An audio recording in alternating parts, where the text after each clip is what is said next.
परम विद्वान परम श्रद्धेय मृदुभाषी कोकिल कण्ठका धनी श्रद्धेय वल्लभ चैतन्य दास प्रभुजी पनि यहाँ पाल्नु भएको छ। अब हामी श्रद्धेय प्रभुजीको मुखारविन्दबाट केही आशीर्वचन र उहाँ यस कार्यक्रमको संयोजक पनि हुनुहुन्छ, त्यसै कारणले गर्दाखेरि कार्यक्रमको विषयमा पनि प्रकाश पारिदिनु हुनेछ। आनन्द त हामीलाई अवश्य नै दिनुहुन्छ, कति आनन्द दिनुहुन्छ त्यो त हजुरहरू सबैलाई थाहा छ यदि नियमित रूपमा हेरिरहनु भएको छ भने। र श्रद्धेय श्रीपाद वल्लभ चैतन्य दास प्रभुजीलाई अब म यहाँ निमन्त्रणा गर्दै केही क्षणको निमित्त ओझेल हुन चाहन्छु। जय श्री राधे, जय श्री कृष्ण, जय हो। हरे कृष्ण। ओम अज्ञानतिमिरान्धस्य ज्ञानञ्जया शलाकया चस्फुलितं येन तस्मै श्री गुरुवे नमः। श्री चैतन्य मनोभीष्टं स्थापितं येन भूतले स्वयं रूपकदा मह्यं ददाति शुभदान्तिकं वन्देऽहं श्रीगुरो श्रीयुतपदकमलं श्रीगुरून् वैष्णवांश्च श्रीरूपं सागरजातं सागररघुनाथान्वितं तं सजीवं साद्वैतं सावधूतं परिजनसहितं कृष्ण चैतन्यदेवं श्रीराधा कृष्णपादान् सागरललितासि विशाखान्वितांश्च। नमो विष्णुपादाय कृष्णपृष्ठाय भूतले श्रीमते महाविष्णु स्वामिनिति नामिने। नमो विष्णुपादाय कृष्णपृष्ठाय भूतले श्रीमते भक्तिवेदांत स्वामिनिति नामिने। नमस्ते सरस्वती देव गौरवाणी प्रचारिणे निर्विशेष शून्यवादी पाश्चात्य देशतारिणे। नमो महावदन्याय कृष्ण प्रेम प्रदायते कृष्णाय कृष्ण चैतन्य नामने गोच्छ नमः। नमो ब्रह्मण्य देवाय गो ब्राह्मण हिताय च जगत हिताय कृष्णाय गोविंदाय नमो नमः। हे कृष्ण करुणा सिंधु दीनबंधु जगतपते गोपेश गोपिका कांत राधा कांत नमोस्तुते। तप्त कांचन गौरांगी राधे वृंदावनेश्वरी विश्ववांसुते देवी प्रणमामि हरि प्रिय। पंचतत्वात्मकं कृष्णं भक्तरूपं स्वरूपकं भक्तावतारं भक्ताख्यं नमामि भक्तशक्तिकं। जयतां श्रुतपंगोर्मम मंदमतेर्गति मत्सरसुपदाम्बुज राधा मदन मोहनो। वाञ्छा कल्पतरुभ्यश्च कृपा सिन्धुभ्यैव च पतितानं पावनेभ्यो वैष्णवेभ्यो नमो नमः। वैष्णवेभ्यो नमो नमः।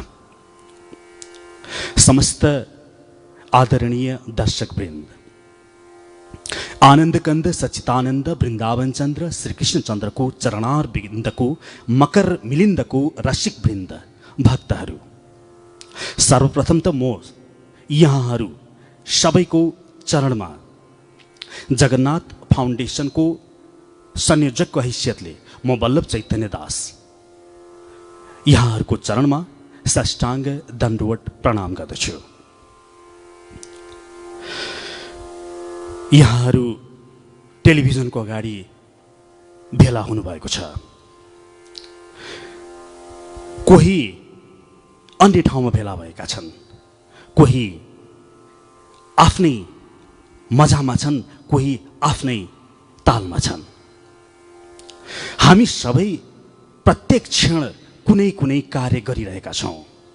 नहि कश्चित क्षणम अपि जातु तिष्ठत्य कर्मकृत भनेर भगवान श्री कृष्णले भगवत गीतामा भन्नुहुन्छ। कुनै पनि क्षण मनुष्य अकर्मकृत भएर रहन सक्दैन। प्रत्येक क्षण उसले केही न केही कार्य गरि नै रहेको हुन्छ। विद्यार्थीहरू विद्यालय जान्छन्, हामीहरू ठुला भएका व्यक्तिहरू कार्यालय जान्छौं, व्यवसायमा जान्छौं। साँझ परेपछि तपाईहरू टेलिभिजनको अगाडि भेला हुन्छौं भने कोही मदिराको रसमा पनि मग्न होलान्। आखिर यी सबै कृत्यहरू फरक फरक छन्, प्रत्येकका गरिएका कार्यहरू फरक छन्, तर ध्यान दिएर हेर्नुभयो भने ती सबै गर्ने कार्यको मूल कारण चाहिँ नि एकै हुन्छ। त्यो कारण हो आनन्द प्राप्त गर्नु। प्रत्येक व्यक्तिले आनन्द प्राप्त गर्न चाहन्छ। कारण के हो त? कारण के हो भने तपाई चेतन जीवसत्ता हुनुहुन्छ। हामी चेतन हौ, हामी आनन्द चाहन्छौं। मामै वांशो जीवलोके जीवभूतः सनातनः भनेर भगवान श्री कृष्णले भगवत गीतामा भन्नुहुन्छ। अर्थात् समस्त जीव तत्व मेरा अंश हुन् भनेर भन्नुहुन्छ। जल समुद्रको सागरको अंश भएको हुनाले उसलाई पोख्याइदिनुहोस्। एउटा गिलास पोखे भने त्यो त्यसको पनि एउटा त्यो जलको बग्ने सागरतिर नै बग्न खोज्दछ। अनि ऊ खोला बन्दछ। ठुलो ठुलो नाग बेली लिन्छ उसले जानको लागि। कहाँ? सागरमा मिल्नको लागि। ऊ कहिले पूर्वतिर लाग्दछ अनि फेरि पश्चिमतिर लाग्दछ। यसरी नागबेली खेल्दै जान्छ। तर उसको लक्ष्य त्यही हो, सागरमा गएर आफ्नो अंशीसँग मिल्नु। त्यस्तै गरिकन हामी चेतन सत्ता हौँ। तपाईहरूले विभिन्न कार्य गर्नुहुन्छ। प्रत्येक व्यक्तिहरूले विभिन्न कार्यमा रमाएका छन्। कोही जुवा घरमा छन्, कोही मन्दिरमा छन्। यो कार्य फरक फरक छ, तर लक्ष्य के हो त? सबैको लक्ष्य एक हो, त्यो आनन्द प्राप्ति। अनि त्यो आनन्द भनेको त के हो? त्यो हो भगवान श्री कृष्णको चरण। तर जसरी त्यो जल सागरमा मिसिन जाँदाखेरि नागबेली खान्छ नि, किनभने उसले सोझो बाटो पहिल्याउन सकेको छैन। ऊ यता जान्छ, ठोक्किन्छ, यता होइन है भनेर यता आउँछ, फेरि ठोक्किन्छ, यता होइन है भन्दै ठोक्किँदै नागबेली खान्छ। त्यसै गरिकन हामी जीव चेतन तत्त्वहरू पनि यसरी नै नागबेली खाइरहेका छौँ। कोही मदिरा घरमा गएको छ। ऊ मदिरा घरमा किन गयो त? त्यो पनि आनन्द प्राप्तिको लागि नै हो। तर उसले त्यहाँ आनन्द पाउँदैन होला, अनि ऊ त्यहाँबाट अर्को ठाउँमा जान्छ। यसरी नागबेली खाँदै जीव अगाडि बढ्दछ। अनि हाम्रा आचार्यहरूले त्यसैले भन्छन् नि, सबै पुंसान परो धर्मो यतो भक्ति रदुच्छजे। सबै पुंसान, सबै जीवहरूको परम धर्म हो त्यो अदुच्छज, त्यो भगवान श्री कृष्णको भक्ति गर्नु। किनभने त्यो आनन्दको सिन्धु, त्यो सागर, त्यो त्यहाँ छ, त्यो श्री कृष्णको चरणमा छ। धेरै नागबेली खानुपर्ने आवश्यकता छैन। जललाई चाहिँ, नदीलाई चाहिँ। हामी त मनुष्य हौँ, हामी त्यहाँ सोझै जान सक्दछौँ। हामीलाई मनुष्य शरीर प्राप्त भएको छ। दुर्लभो मानुष देहो देही नाम क्षण भङ्गुर भनेर राजा विद्याले भागवत 11:2-29 11औं स्कन्धको 2रो अध्यायको 29औं श्लोकमा भन्नुहुन्छ। अर्थात् यो मनुष्यको शरीर साह्रै नै दुर्लभ छ है।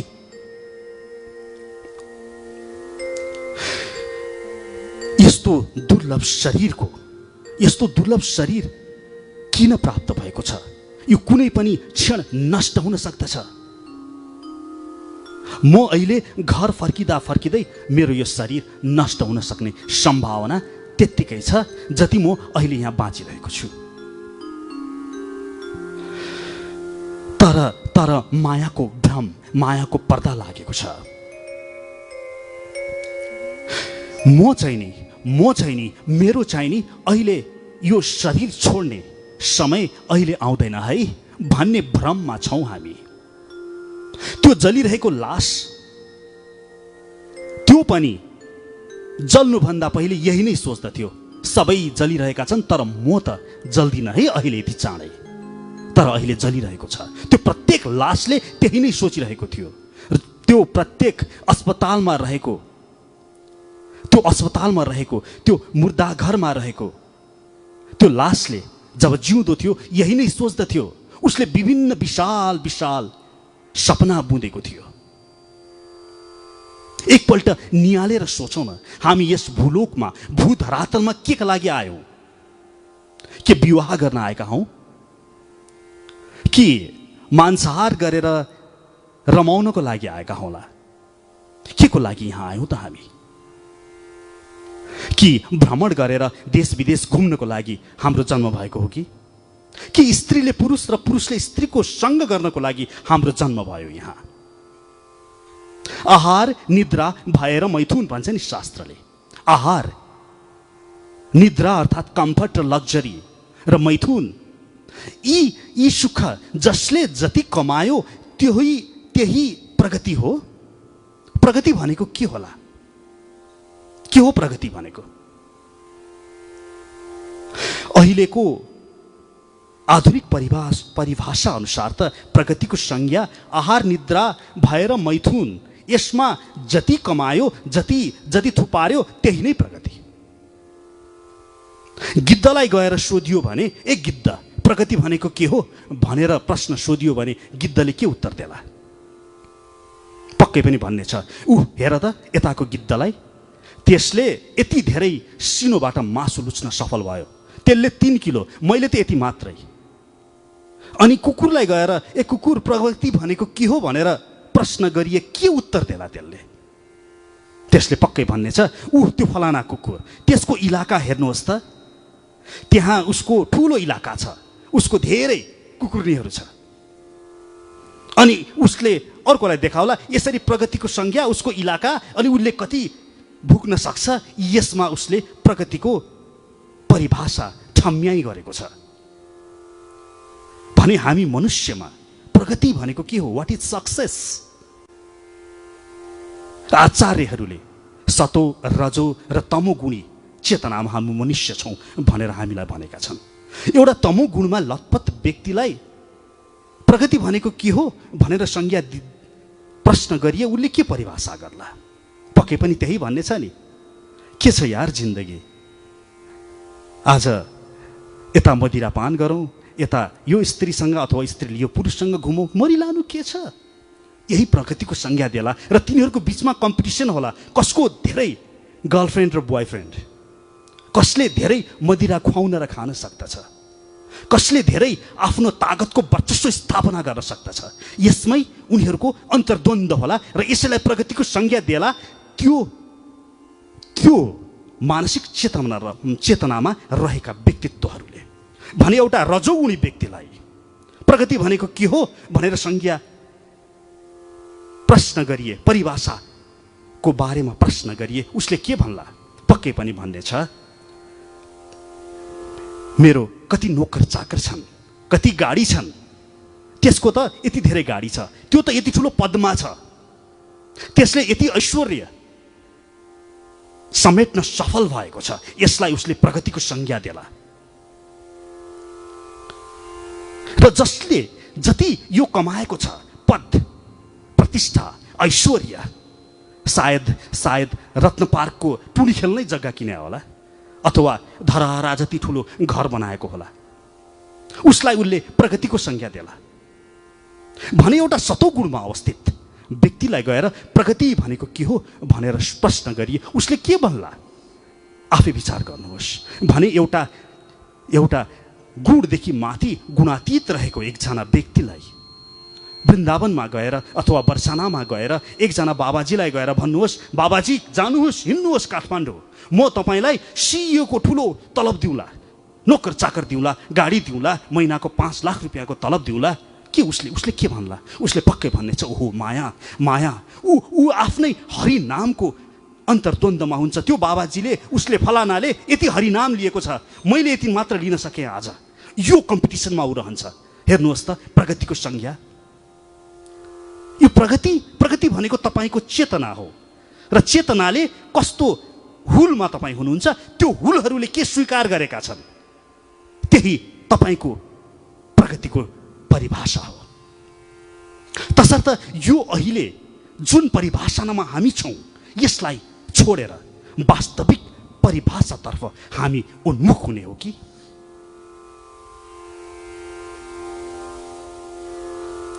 प्रत्येक क्षण मृत्युको नजिक हामी जाँदैछौँ। ह्याप्पी बर्थडे टु यु भनेर हामी सबैले मनाउँदछौँ। हामी सबै, म आज 35 वर्षको भएँ, 36 वर्षको भएँ, म 50 वर्षको भएँ भनेर आफ्नो जन्मदिन मनाउँदछन्। तर हाउ मेनी डेज लेफ्ट, कति दिन मलाई यस भू धरातलमा रहन बाँकी छ भनेर कसले सोचेको छ होला? तपाईँको जन्मदिन तपाईँलाई याद दिलाउनको लागि हो कि यस मनुष्य शरीर लिएर यस भू धरातलमा तँ आएको, अब यति दिन बाँकी छ है, दिस मेनी डेज लेफ्ट। नेपालीहरूको सरदर उमेर कति? 70-75 वर्ष। भने तपाईँ 50 वर्षको हुनुहुन्छ भने अब 25 वर्ष बाँकी छ है भनेर हामी हिसाब गर्न किन सक्दैनौ? अनि त्यस अनुरूप आफूलाई अगाडि बढाउन किन सक्दैनौ? फेरि यहाँ प्रश्न गर्छन् व्यक्तिहरूले, मृत्यु आउँदैछ भनेर के सबै कामकाज छोडिदिने हो र? अवश्य पनि होइन। मृत्यु नजिक आउँदैछ भनेर त्यसबाट ज्ञान लिने, बाघ अगाडि आउँछ भने दुईवटा तरिका हुन सक्दछ। बाँदरले के गर्छ? अगाडि बाघ आयो भने आफ्नो मुन्टो बालुवा मुनि गाड्दछ अरे, अनि सोच्दछ बाघ छैन भनेर, त्यसरी ऊ खुसी हुन्छ भने अर्को तरिका छ, त्यो बाघ अगाडि आइपुग्यो भने त्यसलाई प्रत्यक्ष हेर्ने। अध्यात्मले के भन्छ? मृत्यु आउँदैछ भने त्यसलाई हेर, मुन्टो नलुका तल। सांसारिकतामा अल्झिएर बस्नु भनेको आफ्नो मुन्टो लुकाउनु सरह हो। तर दूरदर्शी बनाऊ भन्छ अध्यात्मले। मृत्युपछि पनि जिन्दगी छ है। वासांश जीर्णानि यथा विहाय नवानि गृह्णाति नरो प्राणी तथा शरीराणि विहाय जीर्णानि अन्यानि संयाति नवानि देही भनेर भगवान श्रीकृष्णले जसरी पुरानो प्रस्त परित्याग गर्दछ व्यक्तिले, त्यसै गरिकिन उसको मृत्यु पश्चात उसले अर्को शरीरको लागि ऊ जान्छ भनेर यति ठुलो अक्षरमा लेख्नु भएको छ भगवत गीतामा। त्यो भन्दा भन्दै पनि हामीहरू शङ्का गर्छौँ। एउटा कुरा मलाई भन्नुहोस्, एउटा कुरा म प्रश्न यहाँहरूलाई सोध्न चाहन्छु। म भन्छु मृत्युपछि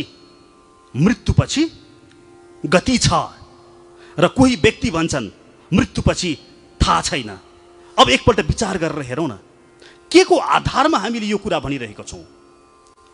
मैले श्रीमद् भगवत गीताको आधारमा यो कुरा भन्दैछु भने नदेखेको, कोहीले पनि मरेपछि के हुन्छ भनेर थाहा नपाएको त्यो ज्ञान त्यो व्यक्तिले मलाई थाहा छैन अथवा हुँदैन भनेर कसरी भन्यो? हुँदैन भन्नको लागि पनि तथ्य चाहियो नि। स्वर्ग नर्क आदि छैन भनेर भन्नको लागि पनि कुनै तथ्य चाहिन्छ। कोही पनि फर्केर आएका छैनन्, हेरेर आएका छैनन्। तर छैन भनेर यदि कसैले भन्छ भने कहाँबाट थाहा पाइस् त भनेर सोध्ने अधिकार त हामीसँग छ नि। त्यतिखेर उनीहरूले के भन्छन्? उनीहरूलाई थाहा नै छैन। प्राइभेट मेन्टल स्पेकुलेसन भनेर हाम्रो गुरुदेव प्रभुपादले भन्नुहुन्थ्यो। उनीहरूको आफ्नै विचारबाट आफै सोचेर भनिदिए मरेपछि केही पनि हुँदैन, स्वर्गलोक नर्कलोक केही पनि हुँदैन, तर थाहा नै छैन त्यसै बोलिदिए। तर हुन्छ भनेर म बोल्छु, मैले मेरो आफ्नै बुद्धिले भनेको होइन, मैले शास्त्रलाई आधार मानेर भनेको। यति मात्र कहाँ हो र? तपाईँ आफ्नै तर्कले सोच्नुहोस् न। यदि हामी तुच्छ मनुष्यले त झ्यालखाना बनाउन सक्छौँ भने यति ठुलो विश्व ब्रह्माण्ड जसले चलाएका छन्, के उनले झ्यालखाना बनाएका छैनन् होला र? त्यही हो नर्क भनेको। तसर्थ शास्त्रबाट अगाडि बढौँ, भगवान श्रीहरिमा आफ्नो मन समर्पित गरौँ। भगवान श्रीकृष्ण उहाँमाथि आफ्नो सर्वस्व सुम्प्यौँ। सर्वधर्मान परित्याज्य मामेकम शरणं व्रज भनेर भगवान श्रीकृष्णले हामी सबैलाई आह्वान गर्नुभएको छ। यसरी हात फिजाएर बोलाउनु भइरहेको छ। उहाँले धेरै ठुलो हामीबाट आशा राख्नु भएको छैन। बस के गर्ने त? काम, क्रोध, लोभ, मोह, मद, मात्सर्य यी यावत गुणहरू जुन छन् नि, त्यसलाई दबाऊ, त्यसलाई मप्रति लक्षित गराइदेऊ। यसमा काम, क्रोध, लोभ, मोहमा पनि लोभ चाहिँ नि राजा हो है। किनभने लोभले गर्दाखेरि नै कामना हुन्छ। अथ केन प्रयुक्तयं पापम चरति पुरुषः भनेर प्रश्न गर्छन् नि अर्जुनले। किन मनुष्यले पाप कर्म गर्दछ? काम एष क्रोध एष रजोगुण समुद् भव। यो रजोगुणबाट उत्पन्न हुने काम, क्रोध, लोभ, मोह। अनि यो क्रोध किन आउँछ भने जब लोभ गरेको वस्तु उसले पाउँदैन त्यतिखेर उसलाई क्रोध आउँदछ।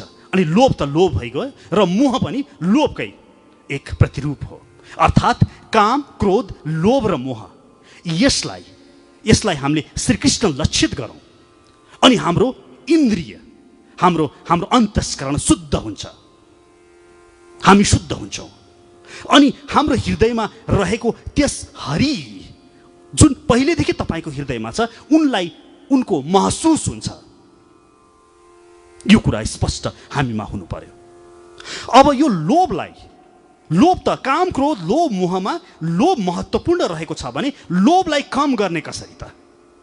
त्यसको एक उपाय छ, त्यो हो दान। यो गजबको एउटा विशेष साइकल छ। दान गर्ने बित्तिकै के हुन्छ त? तपाईँको दान गर्ने बित्तिकै लोभीपनमा कमी आउँदछ। हामी मनुष्यहरू लोभी छौँ, अनि लोभीपनमा कमी आउनु भनेको स्वतः काम, क्रोध, मोह इत्यादिदेखि पनि रहित हुन जानु हो। काम, क्रोध, लोभ, मोहबाट रहित हुन जानु भनेको अन्तःकरण शुद्ध हुनु हो। अन्तःकरण शुद्ध हुनु भनेको श्रीहरिको प्रत्यक्ष महसुस हुनु हो। श्रीहरिको प्रत्यक्ष महसुस हुनु भनेको मनुष्यको वास्तविक जन्म सार्थक हुनु हो। मनुष्यको वास्तविक जन्म सार्थक हुनु नै तपाईँको अन्तिम लक्ष्य हो। यसरी यो एउटा चेन हुन्छ नि, चेनको रियाक्सनमा छ। तसर्थ यहाँ हाम्रो दानको महत्त्व छ। दान पनि तमोगुणी, रजोगुणी, सतोगुणी, गुणातीत दानहरू हुन्छन्। हाम्रो देश नेपालमा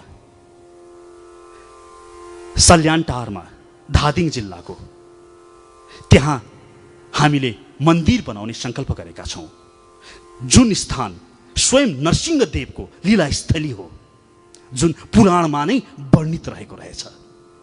हाम्रै देश नेपालमा सुन्नुहोस् मात्रै, भारतवर्षको भरतपुर त राजा भरतको राजधानी हो भन्ने कुरा पनि हाम्रा विद्वानहरूले प्रमाण सहित प्रस्तुत गरेका छन्। भने नरसिंहदेव स्वयंले लीला गरेको स्थली, त्यहाँको मन्दिर जुन लिच्छवीकालीन 1400 वर्ष पुरानो, त्यो पनि भत्किएछ। भने त्यस्तो मन्दिर निर्माण गर्नको लागि त्यहाँ मेरा परम मित्र मात्र होइन, मेरा शिक्षा गुरु पनि म मान्दछु, उहाँलाई परम पूजनीय श्रीपाद कृष्णदास ब्रह्मचारीज्यूले सङ्कल्प गर्नुभएको छ। उहाँले जबसम्म मन्दिर बन्दैन, बरु म खुला आकाशमा शुद्ध छु भनेर सङ्कल्प गरेर अगाडि बढ्नु भएको छ। एउटा यज्ञ गर्नुभयो मन्दिर निर्माणको लागि, अचम्म भयो। यज्ञ समाप्त हुने बित्तिकै अचम्मसँग धेरै व्यक्तित्वहरूको हातहरू मन्दिर निर्माणको लागि पुगेका छन्। मेरो अन्तर्हृदयमा पनि अचम्मसँग मन्दिर बनाउनु पर्छ है भन्ने कस्सी जागृत भयो। सबैमा भएको छ। हाम्रो ईश्वर कृष्ण महाराज यस टेलिभिजनबाट सम्पूर्ण सहयोगले अगाडि बढ्नु भएको छ यस कार्यको लागि। मन्दिर बन्नु पर्दछ, जसरी पनि बन्नु पर्दछ। पहिलो चरण पुरा पनि भइसकेको छ, जग हाल्ने काम पुरा भइसकेको छ। र मैले अघि भर्खर यहाँहरूलाई दान गरेर कसरी श्रीकृष्णसँग सम्बन्ध छ त्यसको एउटा चेन देखाएँ। र यही परिप्रेक्ष्यमा म यहाँहरू सबैलाई दान दिनको लागि आग्रह गरेँ है। कृपया केही छ, आफूसँग छ भने दान गर्नुहोस्। त्यो दान गरेर यो मन्दिर बनाउनमा आफ्नो केही शक्ति लगाउनुहोस्। हरे कृष्ण कृष्ण कृष्ण हरे हरे, हरे राम राम राम हरे हरे, हरे कृष्ण कृष्ण कृष्ण हरे हरे, हरे राम राम राम हरे हरे। यो शरीरलाई छोडेर जान्छौँ हामी। त्यहाँ पुगेपछि यमराजको अगाडि कड्किएर मैले यसो गरेको छु है भनेर छाती ठोक्ने साहस गर्नुहुन यहाँहरू सबैलाई आग्रह गरे। यति भन्दै म यो माइक हाम्रो प्रभुजीलाई हस्तान्तरण गर्न चाहे। आजदेखि 7 दिने भागवत पनि हुन लागेको छ हाम्रो परम पूजनीय गुरुज्यूबाट। यति भन्दै म यहाँहरूसँग बिदा लिने आज्ञा चाहन्छु। हरे कृष्ण।